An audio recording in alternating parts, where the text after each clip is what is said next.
Hey everyone, welcome back to my channel. In this week's video, we're going to be making a ring out of Bentwood. And if you don't know what this is, basically what we've got here, we've got all sorts of different wood veneers. Wood veneer is just very thin wood. It is real wood, but it's just very thin layers of it, almost like paper. So I've got a piece of walnut here. We've got several other varieties here as well. We'll try a few of them out in today's video. And the way it works is you actually cut a strip of it. You use really hot or even boiling water to make it soft, and then you can shape it, wrap it around into a circle. And you can use a variety of different methods to get a bunch of different results with it. So there's a lot of cool ring designs that we can make with this. And what I love about these is that it's really easy to make a ring without, you don't even need any power tools. You can just use sandpaper and some adhesives and things like that. And with that, you can get some really good results and do some fairly simple designs, but you can also do some of the really advanced, intricate stuff if you have some better power tools, like a lathe, for example. So we'll make a few rings and we'll try a couple different designs out. And before we get started, I just want to give a shout out to Zebrano Woodcraft. He's got a real mature. Someone's calling me, trying to film. And before we get started, I want to give a big shout out to Zebrano Woodcraft. He has a really great channel here on YouTube. He's a good friend of mine, and he has some very good content. He is definitely one of the best bentwood ring makers that I know of. So he's got some really cool designs on his channel. I'll have a link to that down in the description. And if you check out his channel, tell him I sent you. Now let's get right into it. Okay, so the three varieties that I chose to use for this video is going to be this walnut. I think this will look really nice. It's a really popular darker wood. And then I believe this is maple we'll be using as the second one. And for the third one, I've got this cherry burl here. And I'm not sure if this will work. A lot of the time when you're using a burl wood, all the knots and different features in this causes your ring to crack. So we'll experiment with that, see if it works. If not, we've still got our other two options here. And between the three, I think we should have some really cool combination possibilities. And so our first step, I'll just grab this piece here and grab a cutting edge. This is just a piece of carbon fiber, actually. There'll be a video with this. We got this from Rockwest Composites. So we're gonna be making, I believe, a carbon fiber wallet is the first thing I wanna do with this. So that'll be really fun. You can stay tuned for that. And then you wanna give yourself a little extra room for error. And so if we want to make a 8mm wide ring, maybe we should probably do like 14 or so millimeters. And this isn't very expensive, the veneer. And it's also not very hard to sand through it once we've got the ring semi-finished. And so feel free to just go a little bit overboard on it. Let's see, I need to turn this way. Now that I've got it all lined up, just need to use a razor blade. And I'm trying to give you guys a better angle here so it can be seen on camera better. This is kind of awkward, but I think this is working. Okay, there's one strip.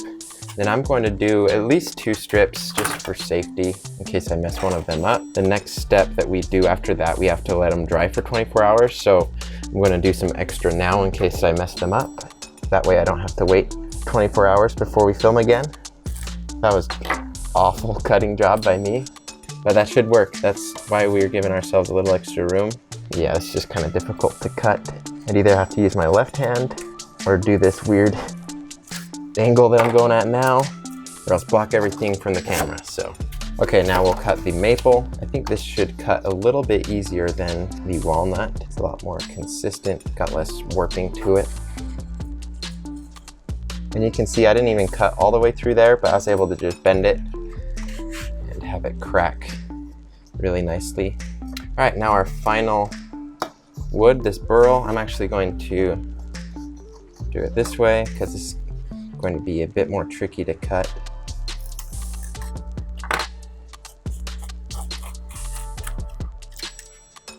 All right, there we go. We've got all 3 of our materials here. We've got our burl, which seems to be holding up pretty well so far, but that, I guess we'll see once we start trying to bend it. But here we go. 3 materials. These should make some really cool rings. Some of them we can do different things to, so like we can layer it so that maybe we could do this ring where it's walnut on the inside and maple on the outside, or vice versa. We got a lot of cool different combinations to try out, but the next step is I've got a pot of boiling water on my stove. I'm going to go grab that, and I'll just have it here and then submerge these in there, and we need to let those sit for about 30 minutes. You can do it longer. I've even seen some people that say you can do it for 10 minutes. So it just kind of depends on the temperature, but we're gonna give it a little extra time just to be safe. I've never done this before, so I'm gonna play it a little bit on the safe side. So I'll go grab that and then we'll get started with that. All right, here is our pot of water. This is as simple as can be. You just need to fit all of the wood down in here. You can see how quickly these are starting to bend just as I submerge them in water. It's kind of like how spaghetti works, but even faster.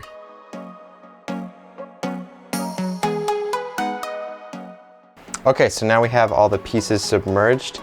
The water's still really hot. I might go throw it back on my stove, but we just need to wait about 30 minutes and then we'll be ready to move on to the next step. Now for this step, I need to wrap the wood around just something that has a consistent cylindrical shape. So right here, I've just got a rod of aluminum. You can also use a hex socket if you've got one handy. And all I'm doing is I'm just wrapping the wood around, and then we need to tape it in place.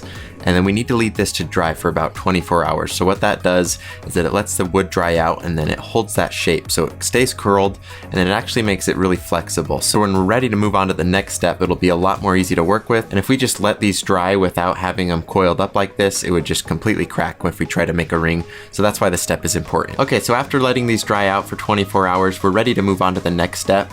And what I'm doing is I'm just taking the strip of the wood and I'm setting a nice taper to it. That way when we roll it around and make it into a ring, it'll have a flush transition where it has the seam where it connects with the rest of the piece of wood. Otherwise it just have a really jagged edge, and we definitely don't want that for a ring. And so I get that nice taper sanded, and it takes a little bit of technique. I like to do it by hand. I messed around using a couple different methods, like using a Dremel. I usually ended up liking to do it by hand best. You're able to dial in exactly where you want the taper. If one of the edges is tapered more or less, you can put a little more pressure on that side. So I like the way that worked. And once I got that first taper done, I measured exactly how long I needed the piece, and it depends on the design I'm going for. So the first ring I did was a maple and walnut combination, and so I only did one layer of each material, otherwise our ring would be pretty thick.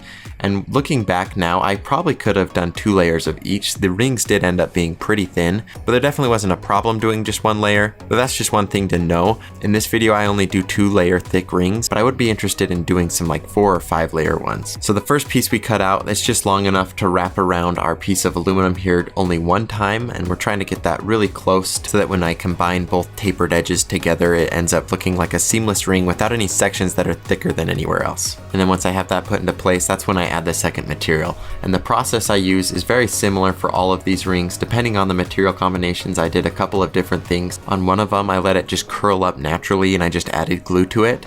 That one ended up not working super well because there was a lot of glue pockets left in it, and so it's just clear there, and it was kind of an interesting look, but definitely not what I was going for. What I would recommend is getting a cylinder of metal the thickness that you want. If you have a lathe, you can turn a piece down to the exact diameter that you need, but if not, most people have a socket wrench set, so just grab one of those. You can usually find a good size if you have a complete set of them. And then one thing I definitely recommend is wrapping it in Teflon tape. This will protect whatever metal piece you're using. This is especially helpful if you don't want to damage the thing that you're wrapping it around, like a nice socket wrench set. And then it makes it so much easier to remove the ring once it's set into place. So once I've got these set into place, and by the way, if you didn't know, I'm just using CA glue here, or super glue. I'm using both a medium viscosity and a really thin viscosity that helps absorb into the wood. And that thin, that's going to be pretty important later on when we're doing a finish. You could get away with using a medium one. That's like something you could find in a store if you just get Loctite super glue. But if you want super thin viscosity, that's something you typically have to order online just because it's kind of a specialty item. So I'd recommend ordering some of that. If you're just trying to mess around and you want to have a fun project to do, you definitely can't get away with just the medium glue. And once the glue is all set, thanks to that Teflon, it's easy to slide them off, and then I just use a Dremel to touch them up. That Teflon tape is just instantly gone if you touch a Dremel to it. So I'm just sanding at any of the rough edges here, trying to even everything out. And we'll worry about adjusting the thickness on these as well as polishing them up and making them look nice later. Right now, I just want to remove any of the rough edges as well as get rid of any excess glue and things like that. And you can see I'm doing a whole bunch of these at once. And that's one thing I like about these rings. You can make so many all at once, and the process doesn't really take that much longer. So if you're someone who wants to make a set of rings for your whole family or all your friends, relatives, things like that, this would be a really fun project and it'd be really special. So if you're looking for something that's a very low budget project that you can make a really cool special result, this is definitely something I can recommend. Now we've got all the rings touched up, I'm going to switch over to the belt sander and we'll adjust some of the thicknesses, but you can already get a really promising look at what our results are going to be. Obviously with some sanding and adding a nice finish, these will look much better, but it's really exciting to see them coming along so well already. And then on the belt sander, I'm just being careful to make sure everything's even. I didn't do a completely perfect job, but these are wooden rings and they look really natural, and that's okay, I think. But I was fairly careful. None of the rings have any width variation that's really noticeable. Now I'm ready to switch over to the lathe, and this is where I'm going to do a lot of the sanding and finishing. And one thing that I really want to stress here is that you don't need a lathe to do this. I'm just using it because I have the tool available, but you can definitely sand these by hand. You could even use different Dremel bits. You can buy 600 grit sandpaper for a Dremel, so you could do that just raw right off there. You're not going to get as good of results, but it'll be really good, and it'll just take you a few seconds. And an off-brand Dremel you can seriously get for like 15 or 20 bucks on Amazon. So anything that you can do with using just a Dremel, I always recommend that. You can still obviously do it by hand. I would recommend at the very least getting a simple Dremel if you don't have one. That can save you a lot of time and effort on the hand sanding. And so the sanding, it's really straightforward. I'm just going from 200 grit all the way up to 800 grit. The most difficult part was just getting it down to a smooth, even surface that didn't have any patches of glue or any other issues with it. So I spent a lot of the time with the 220 grit, and then the rest of it was just really quick, just sanding it to get rid of any of those lines left by the rougher sandpapers. Now the finish on these, this is just a very standard CA glue finish. If you've done woodworking before, like with pens, you'll see this all the time.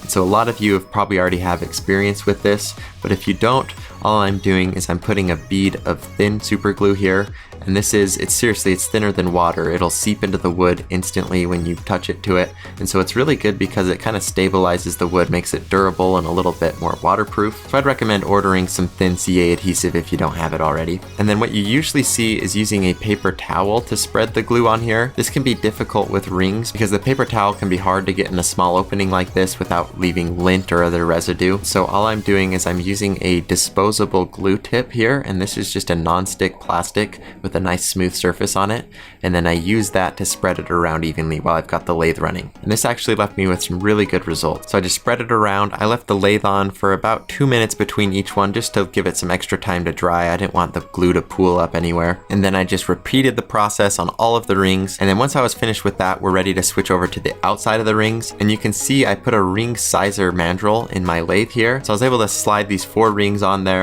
and then do some sanding on them. It's very similar to what I was doing on the inside, just sanding, getting rid of any of the major defects. That's what takes the longest, so just going at it with that 220 grit sandpaper. I even used a little bit of the Dremel, and then just going through all the different grits of sandpaper to give this a smooth finish. And then for the CA finish, this is where I actually do use a paper towel, and this is actually easier, especially if you're doing the outside diameter of a ring like this. It helps you put it on really evenly without getting anything excess on there. So that made the outside of these really quick. You just dab a little bit of that CA glue on your paper towel, and then you just rub it across the surface of the wood, and it dries really quickly. I gave it about a minute or two, just like I did on the inside, and then I was able to pull them off the mandrel. And then I added the 4 other rings, repeated the same process, and then we were completely done with these rings. And so here they are. This is how they turned out. There's definitely a few little issues with them. On some of them, I sanded through the top layer of wood, exposing the bottom layer. There was one, like I said, where I experimented with how I did the gluing process, and so that had some patches of glue that had some bubbles and things in them, so just little impurities. So I'm not going to do that next time. And then it was kind of difficult to get these perfectly round. Some of them turned out better than the others, but I actually learned a lot from going through this process. So I think the next time I do it, I'll be able to take what I learned and make some even cooler rings. And I actually have an idea of something that I really want to try, so we'll probably see that in an upcoming video, but please let me know if you'd be interested in seeing that. Bentwood's kind of different from a lot of the rings that I do, but it's something that a lot of you guys could do at home, and I'm really interested to see what kind of combinations we can do with it. So this was about as simple as you can make the rings, and so I think it'd be cool to kind of push the limit and see if we can't make these simple rings as cool and crazy as complicated as some of my other ones. So thank you so much for watching. I hope you all enjoyed this video. If you did, you can give it a like. You can even subscribe to my channel if you want to see more videos like it. These Bentwood rings, I'm not going to be selling these on my website. I'm definitely not an expert, at least not yet. We'll work on that. But if you're interested in some of my other rings, I do have a website where I sell them. That's just patrickadairdesigns.com. And if you're interested in making rings, I have my Patrick Adair Supplies website. I'm really working on getting a really good product catalog there of just all the different materials you'd need to make rings, so you can check that out. And then of course, as always, make sure you're following me on Instagram. I post all the behind the scenes stuff. That's where I'll throw up some discount codes. I do giveaways, things like that. But once again, thank you all so much for watching. I hope you have a wonderful week, and I will see you in the next one.